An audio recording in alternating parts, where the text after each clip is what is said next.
نعرہ تکبیر، نعرہ تکبیر، نعرہ رسالت، نعرہ رسالت، یزیدیت، بلند آواز کے ساتھ صلوات۔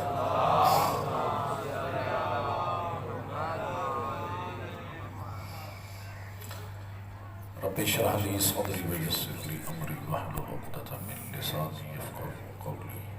اعوذ باللہ من الشیطان الرجیم، بسم اللہ الرحمن الرحیم۔ الحمد للہ الذی جعلنا من المتمسکین بولایت علی بن ابی طالب صلوات۔ والصلاة والسلام علی النبی الأمی القرشی الابطاحی المکی المدنی محبوب الہ العالمین سیدنا و نبینا و حبیب قلوبنا و طبیب نفوسنا و اقتدانا عانی العبد المؤید الرسول المصدد المصطفى الامجد محبوب الہ العالمین ابا القاسم محمد۔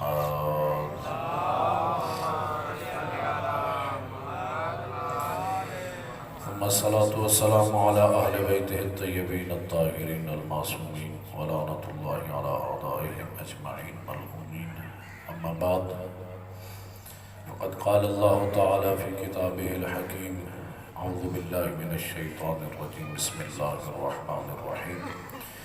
هو الذي بعث في الأميين رسولا منهم يتلو عليهم آياته ويزكيهم ويعلمهم الكتاب والحكمة وإن كانوا من قبل لفي ضلال مبين۔ بلندتر صلوات پڑھیے۔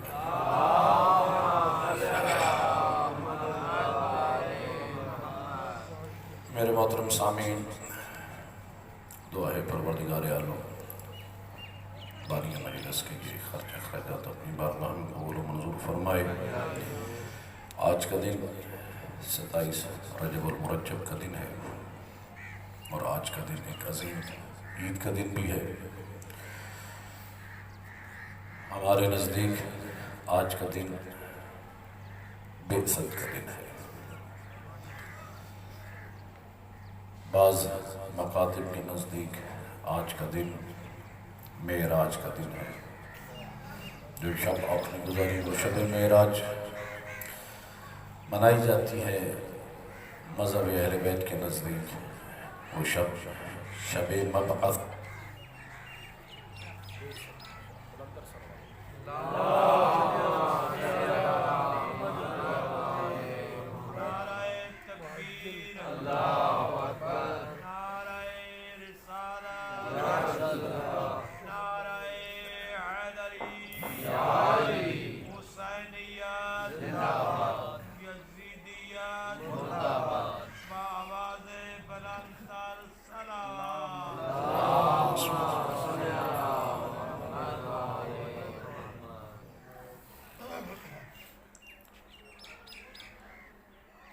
بعثت کی شب منائی جاتی ہے۔ بعثت کی شب جو ہے، اس بعثت سے مراد کیا ہے؟ معراج میں اور بعثت میں بڑا فرق ہے۔ بعثت ایک مرتبہ ہوئی، معراج کئی مرتبہ ہوئی۔ معراج زمین سے عرش کی طرف سید الانبیاء کا سفر ہے۔ بلندی کی طرف جانا، یعنی پروردگار عالم نے سید الانبیاء کو معراج کروائی، یعنی بلندی کی طرف لے کے گئے۔ اور معراج جسمانی بھی تھی، روحانی بھی تھی۔ اور ایک مرتبہ نہیں ہوئی، بعض روایات میں ہے کہ 52 مرتبہ ہوئی ہے، بعض روایات میں ہے کہ 120 مرتبہ ہوئی۔ معراج کی تاریخ ہمارے نزدیک 17 ربیع الاول کا دن بھی ہے، 17 رمضان کا دن بھی ہے، 27 رمضان مبارک کا دن بھی ہے، حتیٰ 27 رجب کے دن کے بارے میں بھی روایات موجود ہیں۔ لیکن بعثت کا دن ہمارے نزدیک 27 رجب المرجب کا دن ہے۔ ایک فرق یہ، دوسرا فرق ضروری ہے کہ ہم اپنی آنے والی نسلوں تک یہ پیغام پہنچائیں کہ مفہوم بعثت ہے کیا۔ اتنی جو بڑی عید کہا جاتا ہے کہ اتنی بڑی عید ہے، تو اس بعثت سے مراد کیا ہے؟ بعثت سے مراد بعض مکاتب کے نزدیک کچھ اور ہے، ہمارے نزدیک بعثت سے مراد کچھ اور ہے۔ بعض مکاتب کے نزدیک بعثت سے مراد اعطاء نبوت ہے، اعطاء نبوت نہیں بلکہ اعلان نبوت کا دن ہے۔ بعض کے نزدیک یہ کہ 40 برس تک سید الانبیاء کو علم ہی نہیں تھا اپنے نبی ہونے کا۔ 40 سال کے بعد جب مبعوث برسالت ہوئے، نبی بنے، پہلے نبی نہیں تھے، 40 سال کے بعد نبی بنے۔ لیکن مذہب اہل بیت کے نزدیک یہ عقیدہ نہیں، بلکہ ہمارے نزدیک سید الانبیاء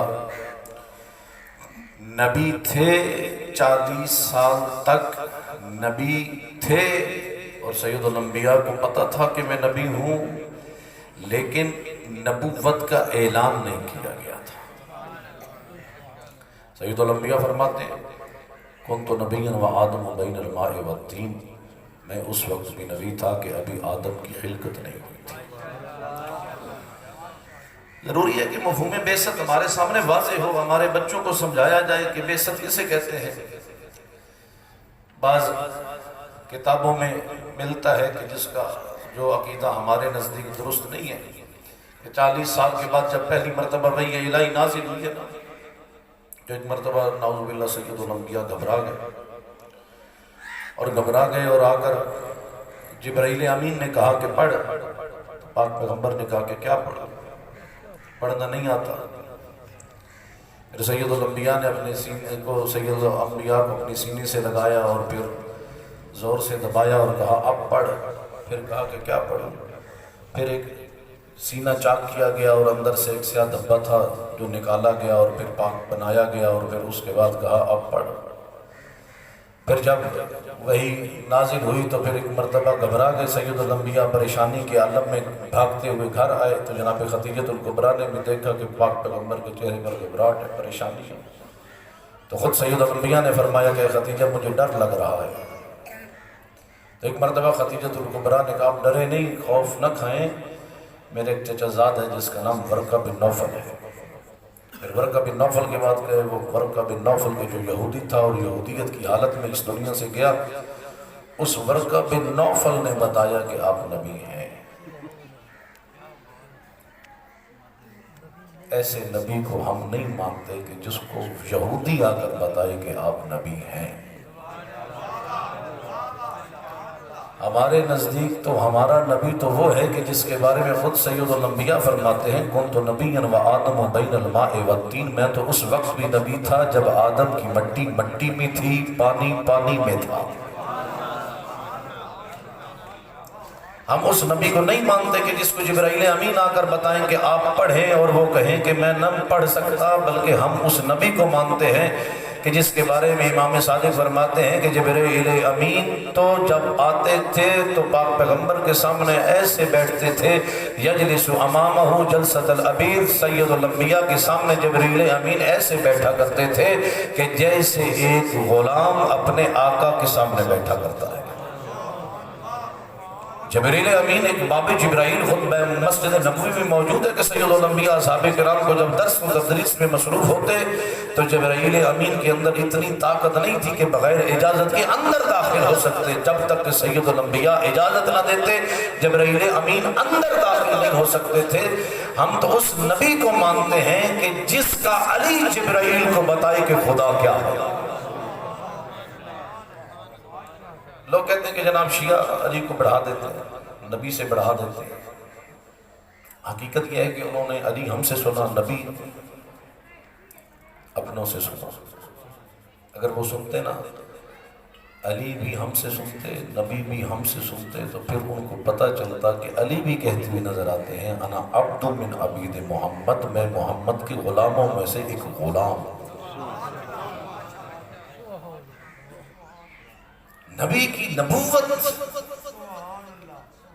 فرمایا کہ ابھی آدم کی خلقت نہیں ہوئی تھی، میں اس وقت بھی نبی تھا۔ وہ روایت کے جملے فرمایا کہ پاک پیغمبر کی جب نورانی خلقت ہوئی ہے، نورانی خلقت، اس نور کو حجابوں میں رکھا گیا اور اسی نور کے پسینوں کے قطروں سے اللہ نے باقی انبیاء کو خلق فرمایا۔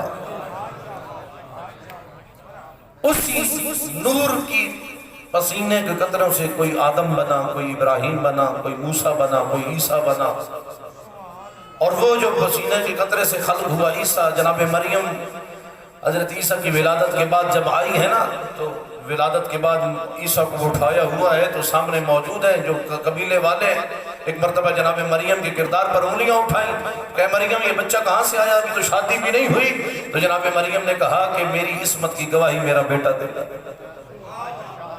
تو قرآن کہتا ہے کہ جناب وہ عیسیٰ کے جو محمد کے نور کے پسینے کے ایک قطرے سے خلق ہوا، وہ عیسیٰ تو کہے ماں کی گود سے کہ اللہ نے مجھے نبی بنا کے بھیجا، اور سید الانبیاء 40 سال تک پتہ ہی نہیں چلا کہ میں نبی ہوں۔ فرمایا کہ ضروری ہے کہ بعثت کے مفہوم کو سمجھو، عظمت نبی کو سمجھو، مقام نبوت کو سمجھو، مقام رسالت کو سمجھو۔ فرمایا کہ اول ما خلق اللہ نوری، خدا نے سب سے پہلے سید الانبیاء فرماتے میرے نور کو خلق فرمایا، اور پھر فرمایا کہ پوری کائنات کو اپنے حبیب کے صدقے میں خلق کیا۔ فرمایا جب جناب آدم کی خلقت ہوئی ہے نا، تو جب جسم میں جان آئی ہے، روح پھونکی گئی ہے، تو پھر جناب آدم کی خلقت چونکہ مٹی سے ہوئی، مٹی میں عاجزی ہے، مٹی میں فروتنی ہے، مٹی میں انکساری ہے، تو اپنے آنکھوں کو جھکا کے رکھا ہے، اپنے سر کو جھکا کے رکھا ہے۔ تو ذات اہدیت نے کہا ارفع رأسک یا آدم، اے آدم اپنے سر کو بلند کیجئے۔ جناب آدم نے اپنے سر کو بلند کیا تو کیا دیکھا؟ نور یطوف حول العرش، ایک ایسا نور دیکھا جو عرش کے گرد طواف کر رہا تھا۔ تو پھر سوال کیا پروردگار لمن ھذا النور، میرے اللہ بتا یہ نور کس کا ہے؟ تو پروردگار نے فرمایا کہ اے آدم یہ اس کا نور ہے کہ جس کے صدقے میں تجھے خلق کیا۔ نعرہ تکبیر، نعرہ رسالت، یا رسول اللہ، نعرہ حیدری، جس کے صدقے میں تجھے خلق کیا۔ فرمایا کہ سب حبیب کو اپنی معرفت کا ذریعہ بنا دیا، اور پھر فرمایا کہ کنت کنزا مخفیا فاحببت ان اعرف فخلقتک یا محمد۔ فرمایا کہ میں چھپا ہوا خزانہ تھا، میں نے چاہا کہ پہچانا جاؤں، تو کیونکہ لیس کمثلہ شیء، اس جیسا کوئی ہے نہیں، وہ جسم تو رکھتا نہیں کہ آنکھوں سے دیکھا جا سکے، کانوں سے سنا جا سکے، ہاتھوں سے مس کیا جا سکے، اس جیسا کوئی ہے نہیں۔ فرمایا میں نے چاہا کہ پہچانا جاؤں، فخلقتک یا محمد، پھر اے محمد آپ کو خلق کیا تاکہ دنیا والے آپ کو دیکھتے جائیں، مجھے پہچانتے جائیں۔ اپنی معرفت کا ذریعہ کہ تو دنیا والوں کو پہچان کروائیں تو محمد پہچان کروائیں۔ اگر پاک پیغمبر کو 40 سال تک خود ہی نہیں پتا تو یہ کہاں سے بعثت کا مفہوم کو سمجھو۔ فرمایا کہ اپنی معرفت کا ذریعہ سید الانبیاء کو قرار دیا، اور حقیقت میں معرفت کروائی ہے تو محمد و آل محمد کے در سے ہوئی ہے۔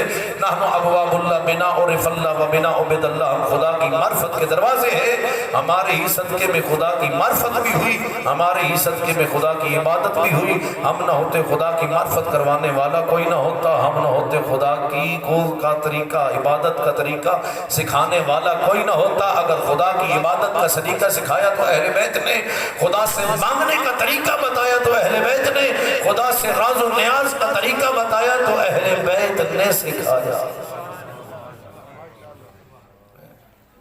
فرمایا کہ خود امام محمد باقر فرماتے ہیں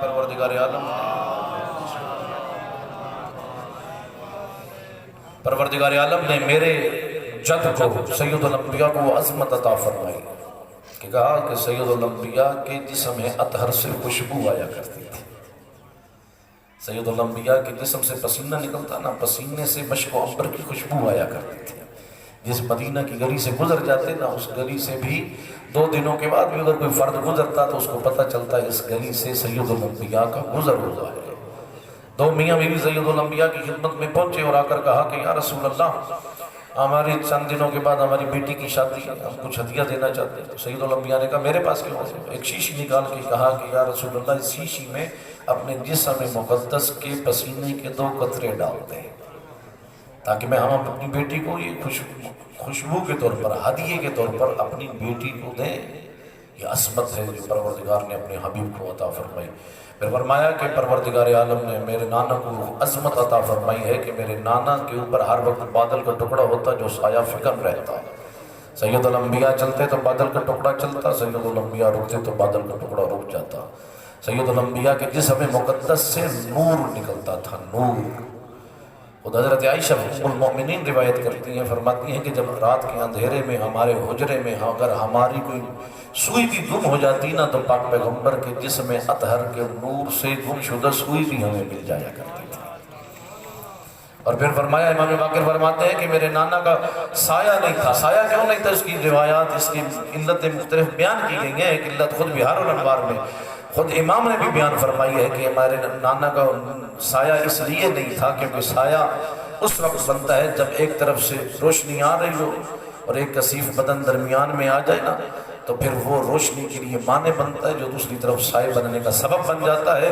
کہا کہ سید الانبیاء کے جسم اطہر سے ایسا نور نکلتا جب بھی کسی روشنی کے سامنے آتے، اگر چراغ کے سامنے آتے یا سورج کے سامنے آتے یا چاند کے سامنے آتے، کسی بھی روشنی کے سامنے، نور کے سامنے آتے، فرمایا سید الانبیاء کا نور دوسرے نور کی روشنی پر غالب آ جایا کرتا تھا۔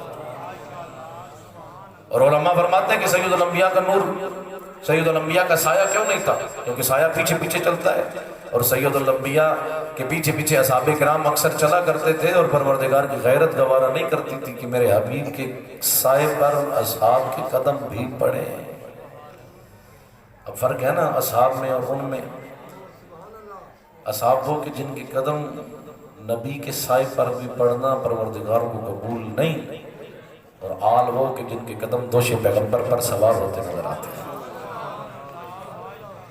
دوش پیغمبر پر سوار ہوتے نظر آتے ہیں۔ بیت اللہ کے اندر 360 بت تھے، 360 بتوں کو توڑا۔ امیر المومنین نے تو ایک حبل بت تھا جو بیت اللہ کی چھت کے ساتھ نصب، تو امیر المومنین علی ابن ابی طالب کبھی حبل کو دیکھتے، کبھی سید الانبیاء کو دیکھتے۔ سید الانبیاء نے کہا اے علی رک کیوں گئے، حبل کو توڑتے کیوں نہیں؟ کہا یا رسول اللہ حبل بلند ہے، میرا ہاتھ نہیں پہنچتا۔ کہا پھر علی دیکھتے کیا، آؤ میرے دوش پر سوار ہو جاؤ۔ دوش پیغمبر پر سوار ہوئے، حبل کے ٹکڑے ٹکڑے کیے تو سید الانبیاء نے کیا فرمایا، اے علی تجھے بھی مبارک، مجھے بھی مبارک۔ تجھے اس لیے مبارک کیونکہ تو حق کے کام میں مصروف ہے، مجھے اس لیے مبارک کیونکہ میں نے اپنے کاندھوں پر حق کو اٹھا کے رکھا۔ تو یہ عظمت سید الانبیاء ہے، یہ مقام سید الانبیاء ہے۔ فرمایا کہ سید الانبیاء وہ عظیم ہستی ہے نا، جب راستے پر چلتے تو درخت جھک کر سلام کرتے، پتھر سلام کرتے، کہتے السلام علیکم یا رسول اللہ، اللہ کے رسول آپ پر سلام۔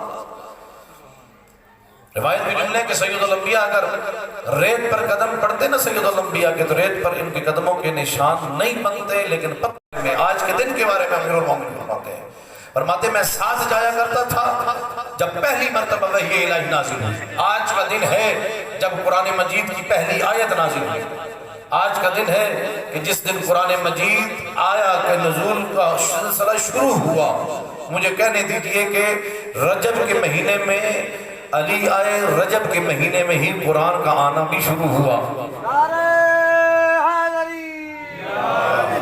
علی اور قرآن کو اللہ نے اکٹھا رکھا، رجب کے مہینے میں ہی علی آئے، رجب کے مہینے میں ہی قرآن بھی آیا۔ اس لیے کہا علی مع القرآن والقرآن مع علی، علی قرآن کے ساتھ ہے، قرآن علی کے ساتھ ہے، اور یہ دونوں اکٹھے وہ ہیں کیونکہ قرآن کا نزول شروع ہوا نا، تو قرآن میں یہ دعویٰ بھی پروردگار عالم نے کہا کہ لوگوں یاد رکھنا میں نے ہی قرآن کو نازل کیا، وَإِنَّ لَهُ لَحَافِظُونَ، اور ہم ہی اس قرآن کی حفاظت بھی کرنے والے ہیں۔ پروردگارہ تو نے تورات بھی نازل کی، تو نے انجیل بھی نازل کی، تو نے زبور بھی نازل کی، وہاں پر تو دعویٰ نہیں تھا کہ ہم نے زبور کو نازل کیا تو ہم ہی حفاظت کرنے والے ہیں۔ دشمن نے بدل دی زبور، نتیجتاً آئی پھر تورات کو بدلا دشمن نے، پھر نتیجتاً آئے انجیل کو بھی بدلا دشمن نے، تو پھر نتیجہ یہ ہوا کہ قرآن کا نزول ہوا۔ پچھلی شریعت بدلتی تھی تو نئی شریعت آتی، اس کو دشمن بدلتا تو پھر نئی شریعت آتی، اس کو دشمن بدلتا تو پھر نئی شریعت آتی، پچھلی شریعت بدلتی تھی تو نئی شریعت آتی۔ پروردگارہ قرآن میں جو تو نے کہہ دیا کہ اب قیامت تک کوئی دشمن اس کو بدل نہیں سکے گا، میرے اللہ تو نے قرآن میں کون سا انتظام کیا ہے جو نہ زبور میں تھا، نہ تورات میں تھا، نہ انجیل میں تھا؟ تو ذاتی ہدیت کی آواز آئے گی اس لیے کیونکہ قرآن کی حفاظت کے لیے ہم نے علی کی ولایت کا اعلان کر دیا۔ تھا۔ عظمت امیر المومنین بلند تر صلوات۔ اور پھر اپنے حبیب کی بعثت کے بعد باقاعدہ یعنی اعلان کر دیا، کہا کہ لوگوں یاد رکھنا یہ عظیم نعمت ہے جو ہم نے آپ کو عطا کی، یسبح للہ ما فی السماوات و ما فی الارض۔ فرمایا کائنات میں جو کچھ ہے، جو کچھ آسمانوں میں ہے وہ بھی اللہ کی تسبیح کرتا ہے، جو کچھ زمینوں میں ہے وہ بھی اللہ کی تسبیح کرتا ہے۔ فرمایا جو کچھ ہے وہ خدا کی تسبیح کرتا ہے۔ کیوں؟ فرمایا هو الذی بعث فی الامیین رسولا منہم یتلو علیہم آیاتہ ویزکیہم۔ کیوں وہ تسبیح کے قابل ہے؟ کیونکہ اس نے اس امت میں ایک رسول کو جو بھیج دیا۔ اور قرآن میں خود فرمایا لقد من اللہ علی المؤمنین اذ بعث فیہم رسولا۔ خدا نے نعمتیں عطا کی ہیں لیکن کسی مقام پر نعمت کو جنوایا نہیں، احسان کو جنوایا نہیں۔ حالانکہ احسان کو جنوانے کی خود مذمت بھی کی ہے کہ احسان کر کے جتانا نہیں ہوتا، اگر کوئی احسان کرے تو اس کو بھولنا نہیں، خود احسان کر کے جتانا نہیں۔ اور اللہ کی ذات نے تو پھر نعمتیں ہی نعمتیں کی ہیں، انسان سر سے لے کر پاؤں تک خدا کی نعمتوں کے اندر ہے، لیکن کسی نعمت کو خدا کی ذات نے جتوایا نہیں، لیکن ایک ایسی عظیم نعمت اللہ کی طرف سے ہم پر کی گئی کہ اس نعمت کو خدا نے خود جتوایا ہے۔ اور وہ کون سی نعمت ہے؟ فرمایا لقد من اللہ اذ علی المؤمنین اذ بعث فیہم رسولا۔ فرمایا اللہ نے مومنین پر ایک احسان کیا، اور احسان یہ کیا کہ اپنا ایک رسول ان مومنین میں بھیج دیا۔ یعنی بعثت پیغمبر اتنا بڑا احسان ہے جو اللہ نے باقاعدہ اس احسان کو قرآن میں جتوایا ہے۔ اللہ اکبر۔ اور اپنے حبیب کا نام محمد رکھا۔ سید الانبیاء کا نام کیا ہے؟ محمد۔ اللہ کا نام کیا ہے؟ محمود۔ کیونکہ پروردگارہ محمود کا مطلب ہے جس کی تعریف کی جائے، محمد وہ جس کی سب سے زیادہ تعریف کی جائے۔ پروردگارہ تیرا نام محمد ہونا چاہیے تھا، کیونکہ کائنات تیری تعریف کرتی ہے، زمین و آسمان تیری تعریفیں کرتے ہیں۔ یسبح للہ ما فی السماوات و ما فی الارض۔ جو کچھ زمینوں میں ہے اللہ کی تعریف کرتا ہے، جو کچھ آسمانوں میں ہے وہ بھی خدا کی تعریف کرتے ہیں۔ پروردگارہ تیری ذات وہ تھی کہ جو سب سے زیادہ تعریف کے قابل ہے۔ الحمدللہ، تمام تعریفیں اللہ کے لیے۔ میرے اللہ یہ زمین و آسمان تیری تعریفیں کرتے ہیں، یہ سورج، یہ چاند، یہ ہوائیں، یہ چرند، یہ پرند، یہ پھولوں کی کلیاں، یہ پھولوں کی خوشبوئیں، یہ آسمان سے بارش کا ایک ایک قطرہ، یہ زمین سے اگنے والے اناج کا ایک ایک دانہ تیری تعریف کرتا ہے۔ پروردگارہ تیرا نام محمد ہونا چاہیے۔ تو پروردگار عالم کی طرف سے آواز آئے گی، اے میرے بندے پوری کائنات اگر میں خالق کی تعریف کرے تو میں بنتا ہوں محمود، اور میں خالق ہو کے جس کی تعریف کروں اسے محمد کہتے ہیں۔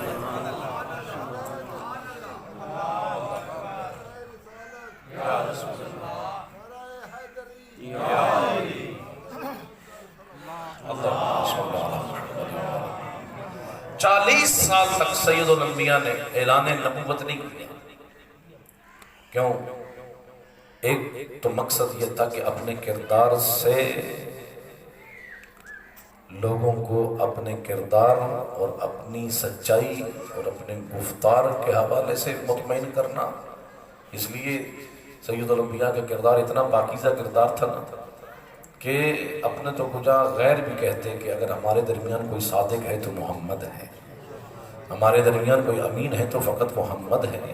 اور پھر 40 سال تک ناصر کا انتظار کرتے رہے، کوئی ناصر آئے جو نصرت کرے۔ اس لیے پہلی جب دعوت ذو العشیرہ کی ہے نا تو اس میں بھی سب سے پہلے پوچھا کون ہے جو میری مددگار ہوگا، کون ہے جو میرا ناصر ہوگا، کون ہے کہ جو میری مدد کرے گا، میرا خلیفہ بنے گا۔ ہر کوئی خاموش رہا، اگر بولا تو فقط علی ابن ابی طالب۔ اس لیے یہ امامت بھی اسی رسالت کا ہی ایک تسلسل ہے۔ ختم نبوت ہوئی سید الانبیاء پر، نبوت تو ختم ہوئی لیکن ہدایت کا تسلسل ختم نہیں ہوا، ہدایت کا سلسلہ جاری رہا ہے۔ نبوت سید الانبیاء پر ختم ہو گئی، خاتم النبیین ہے سید الانبیاء، سردار انبیاء ہے سید الانبیاء پاک پیغمبر صلی اللہ علیہ وآلہ وسلم، لیکن جانتے ہوئے اس امت کو لاوارث چھوڑ کے نہیں گئے بلکہ علی جیسا عظیم وارث عطا کر کے گئے۔ اور ضروری ہے کہ بعثت کا مقصد سمجھا جائے۔ بعثت کا مقصد کیا ہے؟ فرمایا کہ وہ آئے ہیں اس لیے یتلو علیہم الکتاب، تاکہ لوگوں کو کتاب قرآن پڑھ کر سنائیں، ان کی تزکیہ نفس کریں، ان کو حکمت کی باتیں سنائیں، ان کو دین کا آشنا بتائیں، ان کو توحید کی معرفت دیں، اور پھر کردار سے بھی، فقط عمل سے نہیں، فقط گفتار سے نہیں، فقط زبانی دعووں سے نہیں، بلکہ سید الانبیاء نے اپنے کردار سے بھی لوگوں کی تربیت کی ہے۔ اور امامت کا مقصد بھی یہی ہے، نبوت کا مقصد بھی یہی ہے کہ جہاں زبان سے لوگوں کی تربیت کرے وہیں کردار سے پیغمبر ہمارے کردار میں آئے گی۔ سنی اور شیعہ کا مطلب ہی یہ ہے کہ سید الانبیاء اور آل نبی کی سیرت پر عمل کرنے والا، ان کی سنت پر عمل کرنے والا، ان کے کردار کے مطابق اپنے کردار کو ڈھالنے والا، تو یہ عشق مصطفیٰ اور عشق آل مصطفیٰ کے نعرے فضول ہیں جب تک کہ ہمارے کردار میں ان کے کردار کو ہم مزین نہیں کریں گے۔ اور یہ آج 27 رجب کا دن ہے نا، کل 28 رجب کا دن ہے۔ اب کتنی تاریخیں ساتھ ساتھ پروردگار عالم کی طرف سے رکھی گئی کہ 27 رجب کو بعثت کا دن ہے اور 28 رجب کو روانگی کا دن ہے۔ تو جس مقصد کے لیے پروردگار عالم نے اپنے حبیب کو مبعوث فرمایا ہے نا، اسی مقصد کو بچانے کے لیے حسین مدینہ چھوڑ کے نکل گئے۔ یعنی دونوں تاریخیں اکٹھی رکھی تاکہ دنیا والوں کو پتہ چلے کہ رسالت اور امامت کی ذمہ داری کیا ہے۔ رسالت کا کام ہے دین کو دو لوگوں تک پہنچانا، امامت کا کام ہے کہ اگر دین پر کچھ بن جائے تو پھر اپنے وطن کو بھی چھوڑ دینا۔ بعثت کے مقصد کو بچانے کے لیے حسین جب امام سے بیعت کا مطالبہ کیا گیا ہے نا، امام نے بیعت کا انکار کیا اور کہا مثلی لا یبایع مثلا، مجھ جیسا اس جیسی کی بیعت نہیں کر سکتا، مجھ جیسا پاکیزہ اس یزید جیسے پلید کی بیعت نہیں کر سکتا، کبھی حسین جیسا حق کا نمائندہ باطل جیسے یزید جیسے باطل کی نمائندے کی بیعت نہیں کر سکتا۔ تو جب بیعت کا انکار کیا نا، اب مدینہ چھوڑنا ہے، مدینہ ہے وطن اور کوئی عام وطن نہیں۔ وطن کی محبت ایمان کا حصہ ہے، حب الوطن من الایمان روایت کے جملے ہیں، ایمان کا حصہ ہے وطن کی محبت، اور پھر کوئی عام وطن نہیں ہے، مدینہ جیسا وطن۔ ہر مؤذن بھی جب اذان کہتا ہے نا تو اذان کہنے کے بعد دعا بھی مانگتا ہے، پروردگارا کہ میرا ٹھکانہ بھی اپنے نبی کے جوار میں کر دینا۔ جب زائرین مدینہ کی زیارت کر کے واپس پلٹتے ہیں نا، جب نکلتے ہیں تو آنکھوں سے آنسو، بار بار نبی کے روزے کی طرف دیکھتے اور یہی دعا مانگتے ہیں، پروردگار پھر ہمیں توفیق دینا کہ تیرے نبی کی زیارت کے لیے مدینہ پہنچے۔ اللہ اکبر، کوئی عام زائر نہیں تھا، نبی کا نواسا تھا۔ ہر بندے کی خواہش ہوتی ہے کاش میری قبر میرے آبا و اجداد کے قبور کے پاس ہو، میں اپنے آبا و اجداد کی قبروں کے پاس رہوں۔ کیا امام حسین کی خواہش نہ تھی؟ کتنا مشکل تھا امام کے لیے مدینہ چھوڑنا، لیکن جب مجبوری بنی ہے نا تو آئے ہیں اپنے نانا کی قبر پر اور آ کر کہا کہ السلام علیکہ یا رسول اللہ، اے اللہ کے رسول آپ پر سلام، آپ کی امت مجھے اس مدینہ میں رہنے نہیں دیتی، نانا مجھے اپنی قبر میں بلائیے۔ عزاداروں روتے روتے تعویذ قبر پر اپنے آپ کو جب گرایا ہے نا، امام نے اپنا سینہ تعویذ قبر پیغمبر پر لگایا ہے تو ایک مرتبہ آنکھ لگی، خواب میں کیا دیکھا، پاک پیغمبر ہے اور آ کر کہا کہ اے میرا بیٹا حسین، یہ مشیت پروردگار ہے کہ تو راہ خدا میں مدینہ کو چھوڑ جائے۔ عزاداروں جب ایک مرتبہ بیدار ہوئے، اپنے نانا کی قبر سے الوداع کیا ہے نا، پھر آئے ہیں اپنے بھائی کی قبر پر اور آ کر کہا السلام علیکہ یا اخی، اے میرے بھائی آپ پر سلام ہو۔ ایک بھائی دوسرے بھائی سے الوداع کر رہا ہے، حسین حسن سے الوداع کر رہا ہے اور آ کر کہہ رہا ہے کہ بھیا جس طرح آپ کو نانے کی امت نے اپنے نانا کے جوار میں دفن نہیں ہونے دیا نا، آج نانے کی امت مجھے بھی مدینہ میں رہنے نہیں دیتی، میں مدینہ چھوڑ کے جا رہا ہوں۔ ایک مرتبہ اپنے بھائی سے بھی الوداع کیا ہے، اپنے نانا سے بھی الوداع کیا ہے، اب رخ کیا ہے اپنی ماں زہرا کی طرف۔ اب مقتل کے جملے ہیں کہ جب امام اپنے نانا کی قبر پر آ رہے تھے اور اپنے بھائی کی قبر پر آ رہے ہیں، بڑے اطمینان کے ساتھ قدم رکھ رہے تھے، قدم بڑے تھم تھم کے بڑے سکون کے ساتھ قدم اٹھا رہے تھے اور قدم رکھ رہے تھے، لیکن جیسے ہی اپنے نانا سے بھی الوداع کر لیا، اپنے بھائی حسن مجتبیٰ کی قبر سے بھی الوداع کیا ہے نا، اب رخ کیا ہے جب ماں زہرا کی قبر کا، تو پھر اس طرح دوڑے ہیں جس طرح چھوٹا بچہ اپنی ماں کی دامن سے لپک جاتا ہے۔ اور جب ماں زہرا کی قبر پر پہنچے ایک جملہ کہا السلام علیکم یا اماں، اے ماں اپنے غریب بیٹے کا سلام قبول کر۔ تاریخ کے جملے ہیں کہ اس وقت بی بی کی قبر سے 3 جواب آئے، کہا وعلیک السلام یا غریب الام، اے ماں کے غریب بیٹے آپ پر بھی سلام، وعلیک السلام یا عطشان الام، اے ماں کے پیاسے بیٹے آپ پر بھی سلام، وعلیک السلام یا سحقان الام، اے ماں کے وہ بیٹے کہ جس کے لاشے کو گھوڑوں کی سموں تلے رونج دیا جائے گا۔ اجرکم علی اللہ۔ عزاداروں پھر جب الوداع کر کے آئے نا اپنے محلے میں، اپنے اس قبیلے میں پہنچے کہ جہاں تیاریوں میں مصروف ہیں، جناب ام ہانی ہیں کہ جو امام حسین علیہ السلام کے قریب آئی ہیں، عصا کے سہارے چلتی ہوئی ایک ضعیف خاتون جناب ام ہانی چلتی ہوئی قریب آئی امام حسین کے پاس اور آ کر کہا بیٹا حسین مجھے پتہ چلا ہے تو مدینہ چھوڑ کے جا رہا ہے۔ کہا ہاں اماں میں مدینہ چھوڑ کے جا رہا ہوں۔ جناب ام ہانی نے روتے ہوئے کہا کہ بیٹا حسین بے شک تو مدینہ چھوڑ کے جانا لیکن ابھی نہ جانا۔ کہا کیوں اماں؟ کہا بیٹا جب بھی قبیلے بنی ہاشم پر کوئی مصیبت آتی ہے نا، مجھے قوم جنات کی خواتین کی رونے کی آوازیں آتی ہیں۔